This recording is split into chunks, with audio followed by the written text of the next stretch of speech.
Weight loss injections. Medical breakthrough or dangerous shortcut? Is the trend of medical weight loss injections a revolutionary breakthrough, a quick fix, or a worrying development? Every era seems to unveil its version of a miracle solution for weight loss. Take the 1980s, where aerobics classes and amphetamines claimed the spotlight. Fast forward to the 1990s, and we had an obsession with fat-free diets. The 2000s introduced us to the likes of the Atkins diet, detox cleanses, and meal replacement shakes. Today, however, the focus has shifted dramatically as we turn to injections to shed pounds. Medications like semaglutide and tirzepatide, popularly known as Ozempic, Wegovy, and Mounjaro, have transitioned from diabetes treatment options to significant topics in the weight loss debate. What initially began in specialist clinics is now making headlines in celebrity social media posts, upscale wellness spas, and even the refrigerators of our neighbors. What sets this trend apart isn't solely the actual weight loss figures. It's the sheer speed and scale at which these injections are being adopted. With claims of achieving a reduction in body weight by anywhere from 10 to 20%, interest has exploded worldwide. Clinics specializing in obesity management are inundated with appointments, often booking months in advance.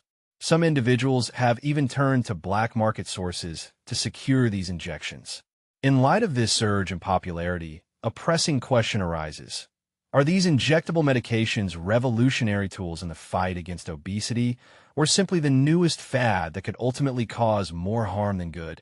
These injections are tools, not a cure-all. Dr. Ravi Sankar Irukalapati, a senior endocrinologist at Apollo Hospitals in Jubilee Hills, Hyderabad, witnesses the impact of these medications firsthand. He explains glucagon-like peptide, 1, GLP-1, and incretin-based therapies were initially created to treat diabetes, but they have proven effective in promoting rapid weight loss, often between 10% and 20% of body weight. This level of effectiveness can be life-changing, especially for those suffering from obesity-related health issues like fatty liver disease, polycystic ovary syndrome, PCOS, or sleep apnea. However, Dr. Irukalapati is careful to clarify their role. Are they a quick fix? Not all. They yield the best outcomes when used alongside lifestyle modifications. Patients who depend solely on the injections usually see their progress stall. Furthermore, ceasing use often results in regaining lost weight, he points out. This isn't some miraculous remedy. It's a supportive tool. Think of it like having access to a treadmill or signing up for a gym membership. You still need to put in the effort by changing your diet, exercise routine, sleeping habits, and mindset. Without these adjustments, the outcomes tend to be unsustainable and quite costly. The cost of seeking immediate results. The straightforward allure of this new approach is evident. Inject, wait, and watch the weight drop. But what are the consequences when we overlook the human element of care? Dr. Anju Gay, the head of preventive health at VLCC, brings attention to the hazards associated with these drugs. When used without careful supervision, they can yield several adverse effects, including gastrointestinal issues, muscle wasting, hormonal imbalances, and even severe complications like pancreatitis or gallbladder problems, she cautions. Beyond the physical effects, the emotional challenges should not be overlooked either. Dr. Gay emphasizes, losing weight extends far beyond the digits on a scale. It involves balancing various aspects: hormones, digestion, sleep, stress, and emotional well-being. While injections may support weight loss, they do not lead the process. Moreover, she highlights a common misconception known as the fallacy of arrival, where individuals assume that weight loss alone signifies a job well done. The reality is that health is an ongoing journey, not a final destination. Concerning misuse of weight loss injections, another alarming trend is the rapid increase in using these injections for purposes beyond their intended medical applications. Dr. Irukalapati mentions the rising misuse of these medications for cosmetic purposes among individuals who are not clinically obese, a shift that raises both ethical and medical alarms.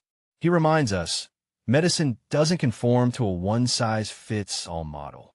This misuse means that individuals genuinely in need of these medications may now face shortages, all while those looking to achieve mere aesthetic changes might be venturing into dangerous territory without full understanding. As awareness grows, so does the spread of misinformation. Social media is rife with influencers sharing their weight loss triumphs, often failing to provide necessary context, medical insights, or long-term considerations. The simplified narrative that emerges is, just get the shot. Yet, the complexities surrounding metabolism, insulin resistance, and lasting change are anything but straightforward. Weight loss is not a solo journey. These injectable medications serve as an opening to potential change. For several individuals, particularly those grappling with metabolic disorders, they create opportunities for significant improvements. With diminished appetite, reduced cravings, and stabilized energy levels, new possibilities arise. However, the key is what happens next. That's where comprehensive programs come into play. Dr. Gay asserts, to genuinely initiate transformation, we need evidence-based wellness strategies encompassing nutrition, physical activity, stress control, and continued medical oversight. Shortcuts are not the answer. This holistic approach requires us to redefine what success looks like. It's not just about pounds shed in a month, but the healthy habits cultivated over an entire year. Rather than a focus on self-blame, we should foster a culture of self-support. Ozempic and GLP. 1. The weight loss pill versus exercise debate. Imagine a world where you could simply take a pill to shed those extra pounds without the sweat and tears of traditional workouts. Sound appealing, right? This notion has gained traction with the rise of GLP-1 medications like Ozempic, Wegovy, and Rybelsus, which have become increasingly popular in the weight loss conversation. However, it's crucial to understand that while these drugs can be beneficial for certain individuals, they are not a replacement for fundamental lifestyle choices such as exercise, balanced nutrition, stress management, and adequate sleep. In a recent discussion, fitness and nutrition expert Raj Ganpath, who co-founded the Quad, engaged with Dr. Ambrish Mithal, an endocrinologist and author of the newly published book, The Weight Loss Revolution by Juggernaut. Together, they addressed common inquiries from those considering these medications, clarifying who might benefit from them and emphasizing that they should not be seen as an excuse to abandon healthy habits. Edited highlights from their conversation. Raj Ganpath, RG, I appreciate your efforts in writing the first book focused on weight loss medications and their application in India. To start, could you explain the current challenges surrounding weight loss and why traditional methods like exercise and dietary changes often fall short? Dr. Ambrish Mithal. It's essential to recognize that we are facing an obesity epidemic, primarily due to excessive weight gain. This issue is influenced by our environment and lifestyle habits, which have shifted significantly compared to previous generations. Our surroundings often promote unhealthy eating and quick fixes, contributing to the rising rates of obesity.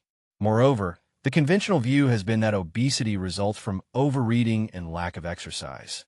While this holds some truth, it's vital to understand that obesity can also be classified as a brain disorder. Many individuals experience uncontrollable food cravings, and it's unfair to place blame on them. They may require additional support. Research indicates that a considerable portion of obesity stems from neurological factors, suggesting that we need to address this aspect in our approach to weight management. Many people perceive obesity as merely an aesthetic issue, but you frame it as a disease. In your book, you refer to obesity as ABCD, which stands for adiposity-based chronic disease. While lifestyle changes like eating less and exercising more work for some, they are ineffective for many others. What distinguishes your approach? Unfortunately, this distinction is not widely understood. Identifying individuals who genuinely need assistance is a complex area of ongoing research. Currently, we often rely on broad criteria, such as a body mass index, BMI, over 30, to determine eligibility for pharmacological support. However, if we consider obesity as a disease, as you mentioned, Individuals with associated health issues like diabetes or hypertension may require medication even at a BMI of 27. We haven't fully cracked the code on this yet, so we continue to depend on traditional BMI metrics and the presence of comorbidities, which many have become accustomed to during the COVID pandemic, to guide our decisions. Additionally, a patient's commitment to lifestyle changes is crucial. These medications can lead to positive outcomes that individuals may have struggled to achieve on their own, thereby motivating them to adopt healthier habits. It's a synergistic relationship. RG*, you also highlight a significant difference between losing weight and managing it. Many people experience cycles of weight loss and gain, often believing they're losing and regaining the same weight. However, you point out that weight loss typically involves losing both fat and muscle, while weight gain tends to be predominantly fat. How does this cycle affect one's metabolism and overall health? This is a critical issue I encounter in clinical practice, particularly with individuals who repeatedly go on diets only to regain the weight. This concern extends to the use of weight loss drugs as well. If someone uses these medications intermittently, they may experience the same detrimental effects. Losing muscle through yo-yo dieting or ineffective weight management programs can increase the risk of falls and fractures. Weak muscles can also lead to weakened bones due to a lack of necessary stimulation.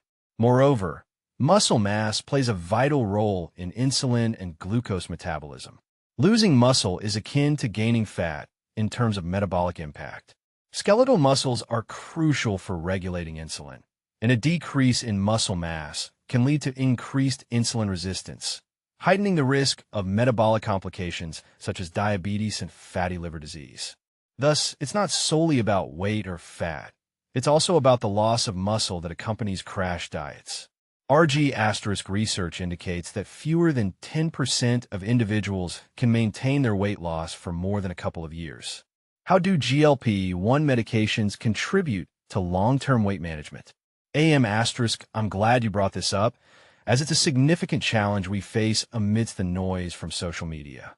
Historically, weight management strategies have focused on lifestyle changes for the past 4 decades, with bariatric surgery available for those with severe obesity.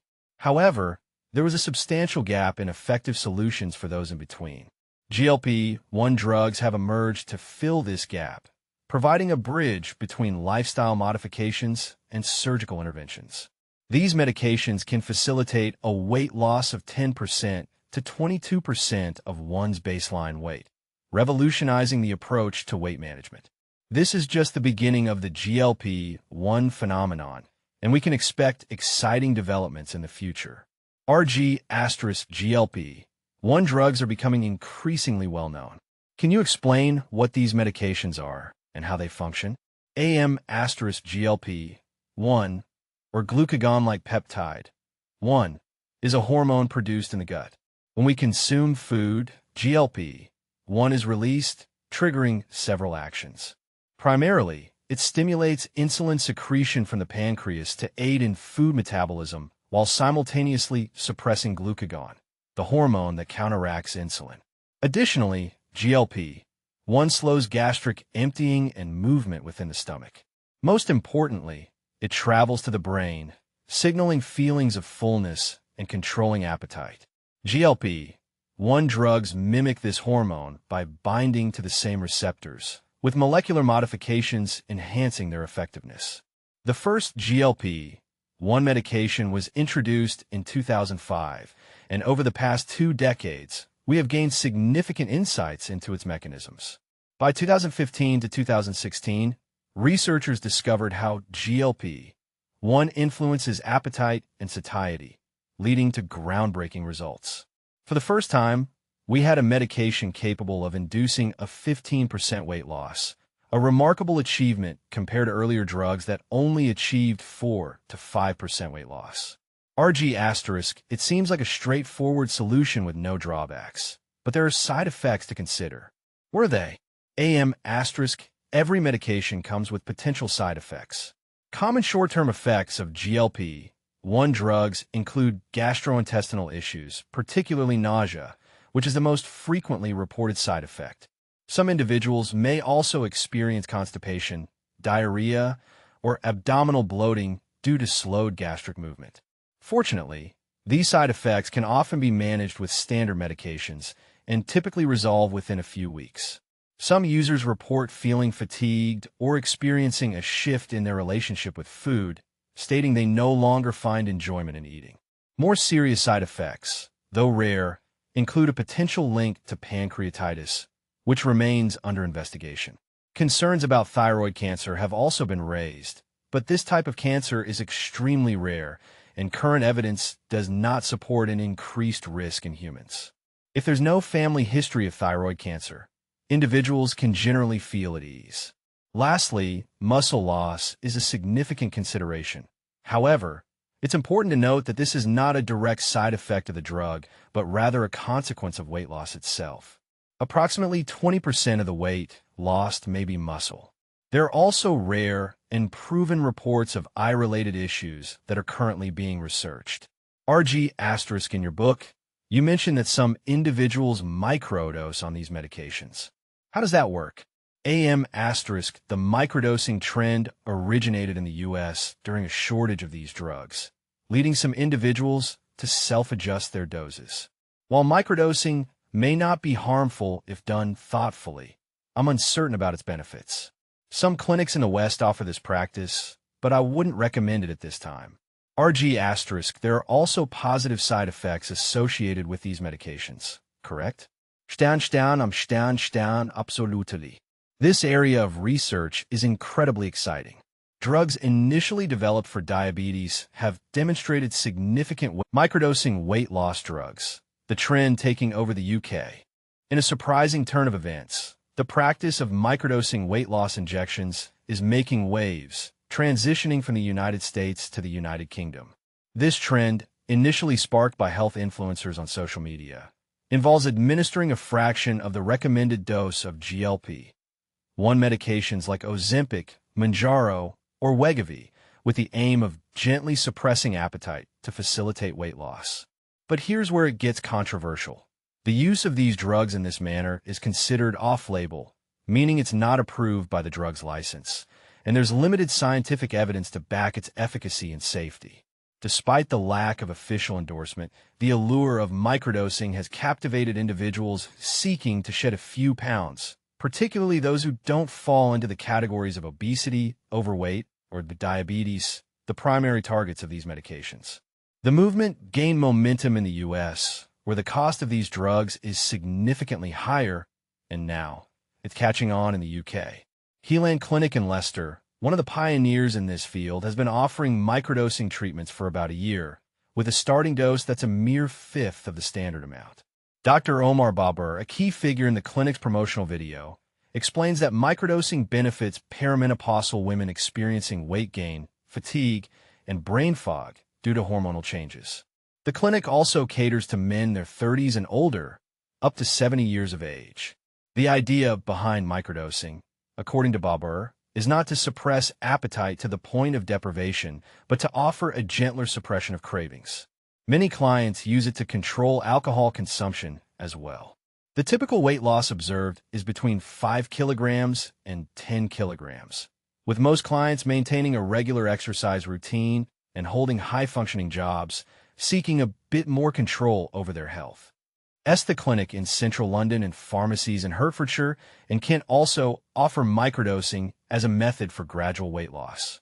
The trend gained significant traction after Dr. Andrew Huberman, a neuroscientist at Stanford University, interviewed Dr. Craig Cohn-Ivor, a performance medicine expert, who hailed microdosing as a game-changer. Cohn-Ivor claims it helps avoid the loss of lean muscle mass and the Ozempic face, a gaunt appearance sometimes caused by rapid weight loss. Microdosing, in the context of GLP-1 injections, involves counting clicks on the pre-filled pen to deliver a dose lower than recommended, with the hope of minimizing side effects like vomiting, reducing costs, and experiencing health benefits despite the lower dose. Jade, a 32-year-old Londoner, has been injecting 1 milligram of Mounjaro every Monday for the past 10 weeks, less than half the standard starting dose, to alleviate inflammation and pain caused by endometriosis while losing weight. She reports a complete disappearance of inflammation and pain, with no side effects from the low dose. The demand for these miracle drugs has led to the emergence of online weight management companies registered with the Care Quality Commission to sell the medications in the UK.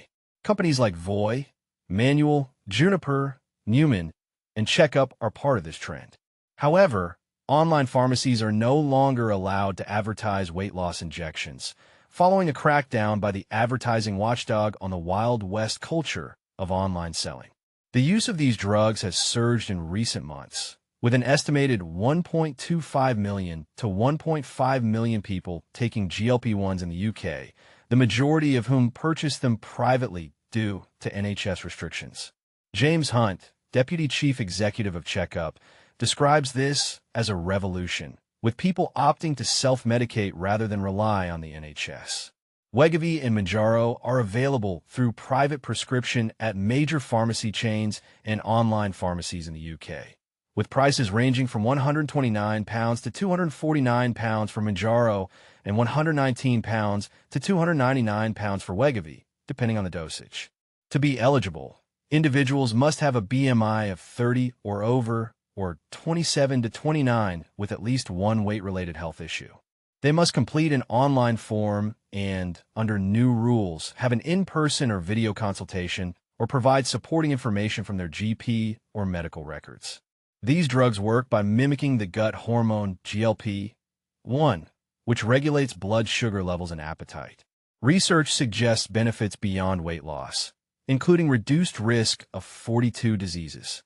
However, reports of pancreas-related issues have prompted health officials to investigate the drug's side effects. While companies like Checkup, Voy, Juniper, and Newman adhere to guidelines and do not promote GLP-1 microdosing, many health influencers on social media advocate it as personalized dosing, targeting perimenopausal women aged 35 and above. Some athletes also claim to microdose for weight loss and performance enhancement. Dr. Tina Moore, a U.S. health influencer, promotes microdosing for conditions like high blood pressure, autoimmune diseases, and brain fog, offering advice through her $2,300 online course, GLP-1's Done Right University. Graham Phillips, a UK pharmacist, runs a pro-longevity program that promotes weight loss through natural means, occasionally using a microdose of Mounjaro for clients struggling with appetite control and food addiction. However, many doctors and health experts are cautious about microdosing, warning of unpredictable outcomes. The Lancet, in a February article, stated that there is no evidence that microdosing works for obesity. Anne-Marie Defnet, a bariatric surgeon at Northwell Health, New York's largest healthcare provider, cautions that clinical trials have not studied microdosing, leaving its safety and efficacy in the realm of the unknown. And this is the part most people miss. While microdosing may seem like a promising solution, its uncharted territory raises significant questions about its long-term effects and safety. What are your thoughts on this controversial practice? Share your views in the comments below.